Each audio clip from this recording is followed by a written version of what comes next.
राजर्षि परीक्षित के उद्धार की भावना से सुखदेव जी महाराज भागवत की कथा श्रवण कराने चले, कथा आरंभ करने चले। अचानक देवराज इंद्र के सहित सब देवता आ गए, हाथ में अमृत का कलश लाए हैं और क्या बोले, बाबा इस राजर्षि परीक्षित को मृत्यु का डर लगता है, इसको हमारा लाया हुआ अमृत पिलाओ और हमको भागवत कथा अमृत पिलाओ। सुखदेव जी ने कहा, रे अभागे देवताओं, तुमको भागवत की महिमा का बोध नहीं है?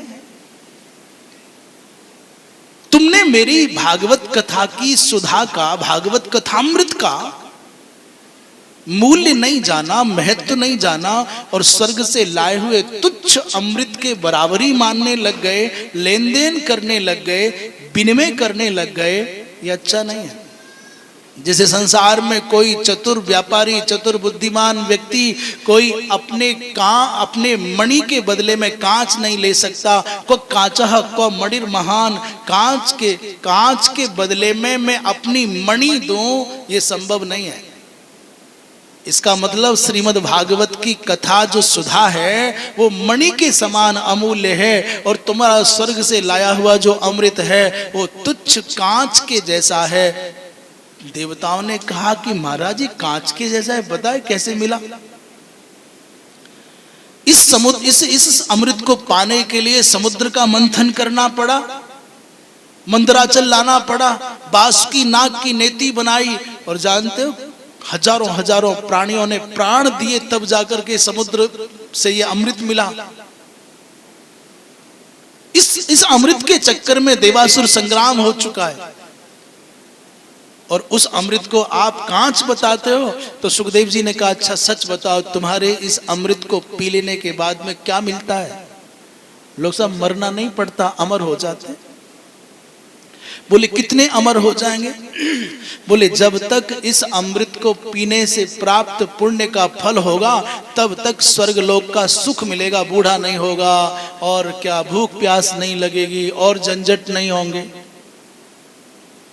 बोले जब पुण्य पूर्ण हो जाएंगे मनुष्य के तो क्या ये अमृत स्वर्ग में रहने देगा? बोले नहीं, ये तो नहीं, आना पड़ेगा, एक ना एक दिन तो स्वर्ग छोड़ना पड़ेगा। सुखदेव जी ने कहा बस यही समस्या है, तुम्हारे इस अमृत का पान करने पर स्वर्ग मिलेगा और वहां धीरे धीरे पुण्यों का नाश होगा, धीरे धीरे नीचे आना पड़ेगा।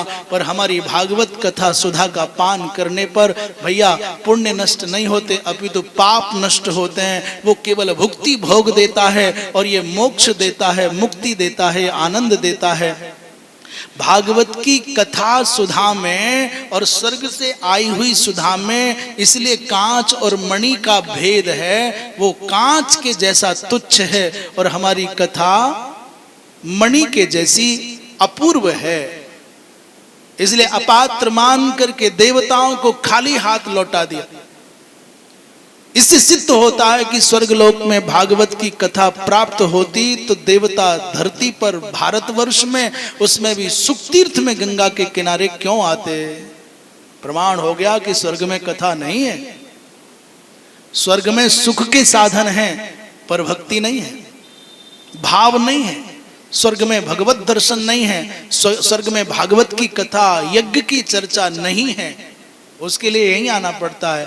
ब्रह्मा जी महाराज ने राजर्षि परीक्षित को मुक्त देखा तो चिंतातुर हो गए। तराजू के पलड़े पर उन्होंने समग्र पुण्यों का फल रखा, सत्कर्मों का फल रखा और एक पलड़े पर श्रीमद् भागवत की कथा श्रवण करने से जो पुण्य प्राप्त हुआ वो रखा और आश्चर्य हो गया। श्रीमद् भागवत की महत्ता को समझ करके चकित हो गए ब्रह्मा जी महाराज। इससे सिद्ध होता है कि ब्रह्मलोक में भी भागवत प्राप्त नहीं है। सुखदेव जी महाराज कहते हैं, सुनो, भगवान शंकर आदि वक्ता हैं भागवत के, परंतु कैलाश पर्वत पर भी भागवत सुलभ नहीं है। भगवान शंकर भागवत की कथा सुनाते हैं और माता पार्वती श्रवण करती है। ये दोनों दंपति आपस में क्या करते हैं ये उनका विषय है।